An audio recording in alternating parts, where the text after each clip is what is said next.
नमस्कार, बात प्रतीकी में आपका स्वागत है। मैं हूं अखिलेश शर्मा।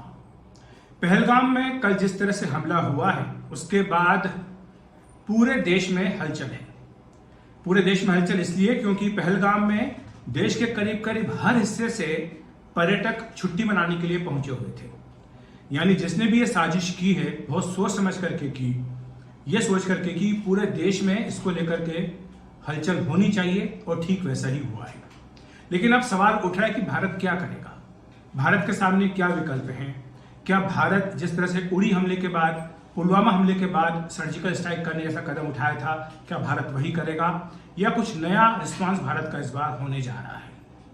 इसी पर हम आज चर्चा करेंगे क्योंकि जो हमें जानकारी मिली है उसके मुताबिक भारत के पास इस समय 4 विकल्प हैं जिन पर चर्चा चल रही है।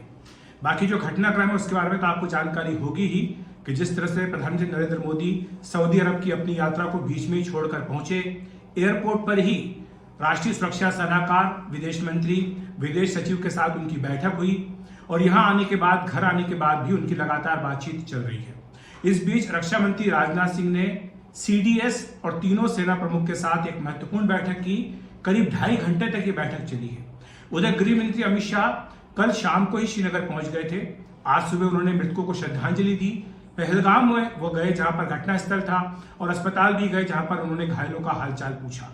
तो ये इस तरह से सरकार जो है वो हरकत में दिख रही है। जहां तक वित्त मंत्री निर्मला सीतारमण का प्रश्न है, वे भी अमेरिका और पेरू की यात्रा पर थी, लेकिन अपनी यात्रा को बीच में ही छोड़कर पहली उपलब्ध फ्लाइट से स्वदेश वापसी कर रही हैं। ये सब नेता इसलिए आए हैं ताकि कैबिनेट की जो सुरक्षा मामलों की समिति की बैठक है वो हो सके और बताया गया कि अब से कुछ देर में ये बैठक होने जा भी रही है।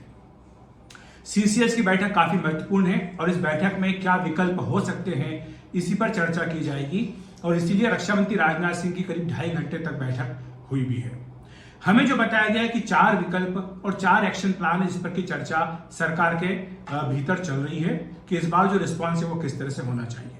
पहली बात तो यह है कि जो पाकिस्तान के सेना प्रमुख हैं उनका कुछ दिनों पहले जिस तरह का बयान आया कश्मीर को लेकर, जिसमें उन्होंने कहा कि कश्मीर काफी महत्वपूर्ण है पाकिस्तान के लिए, और जिस तरह से उन्होंने हिंदू और मुसलमानों के बीच में एक रेखा खींची और कहा कि ये तो दोनों अलग अलग हैं, साथ नहीं रह सकते, उससे बिल्कुल स्पष्ट संदेश जा रहा है कि इस हमले के पीछे पाकिस्तानी सेना का दिमाग है। क्योंकि कल जो घटना हुई उसमें जिस तरह से आतंकवादियों ने लोगों का धर्म पूछा और जब पूछा कि वो हिंदू हैं तो उनको गोली मार दी गई। तो ये बिल्कुल स्पष्ट तौर पर दिखाता है कि आतंकवादियों की मंशा क्या थी। वो धार्मिक आधार पर चिन्हित करके अपनी कार्रवाई कर रहे थे, तो उनका मकसद बिल्कुल साफ इस पर दिखाई दे रहा है। तो भारत की पहली कोशिश तो यही होगी कि अंतर्राष्ट्रीय बिरादरी के सामने पाकिस्तान की कॉम्प्लिसिटी और पाकिस्तान का हाथ होना और किस तरह से पाकिस्तान ने पूरा षड्यंत्र तैयार किया है, पाकिस्तानी सेना और ISI ने उसके सबूत इकट्ठे करना और अंतर्राष्ट्रीय बिरादरी के सामने रखना, ये भारत का पहला एक्शन प्लान हो सकता है और इस पर काम शुरू भी हो गया है। NIA की जो टीम है वो पहलगाम पहुंच गई है, सबूत जुटाए जा रहे हैं। इस हमले में जो 4 आतंकवादी शामिल थे उनके फोटोग्राफ भी सामने आ चुके हैं, उनका पूरा बैकग्राउंड क्या है, किस संगठन से वे जुड़े हुए हैं। लश्कर-ए-तैयबा से जुड़ा एक संगठन जो कि टारगेट किलिंग पिछले कुछ वर्षों से जम्मू कश्मीर में कर रहा है, उसका इसमें हाथ है, ये बात भी सामने अब पूरी तरह से आ चुकी है। तो पाकिस्तान को एक्सपोज करना अंतर्राष्ट्रीय बिरादरी के सामने ये पहला विकल्प है। दूसरा विकल्प जिसकी मैंने शुरुआत में चर्चा की कि उड़ी में हमला हुआ, पुलवामा में हमला हुआ, उसके बाद भारत ने सर्जिकल स्ट्राइक की। क्या पहलगाम के बाद भी सर्जिकल स्ट्राइक होगी? ये इसलिए भी ज्यादा महत्वपूर्ण और बड़ा हमला है क्योंकि ये सीधे पर्यटकों के ऊपर निशाना साधता है।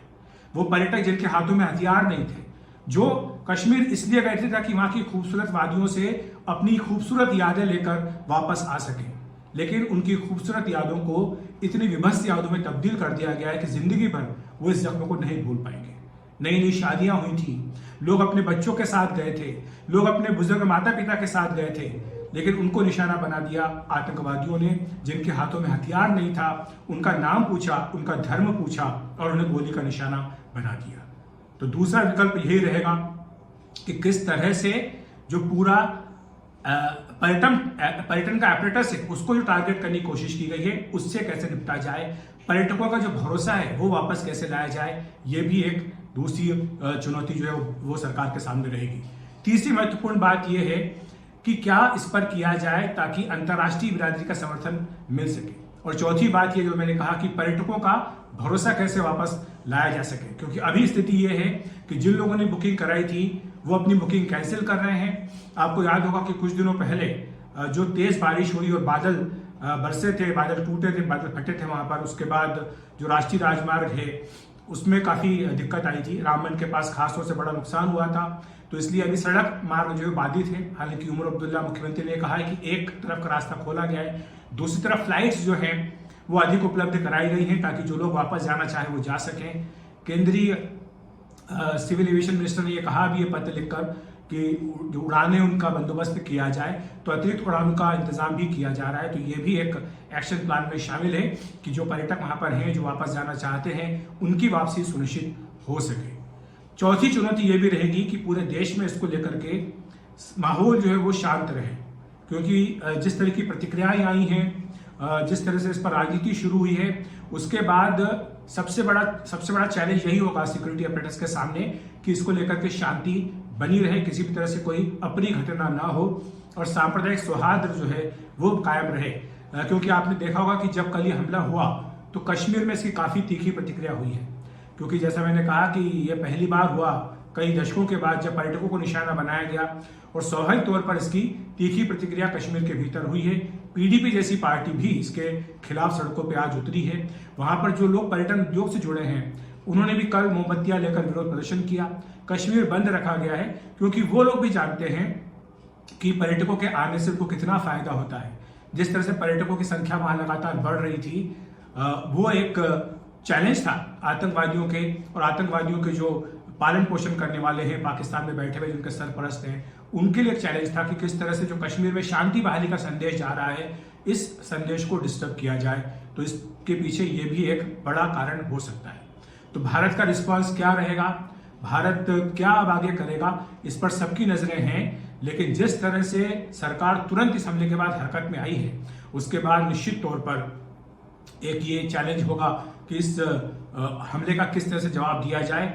और साथ ही ये भी एक बात होगी कि आखिर इतना बड़ा हमला हो कैसे गया।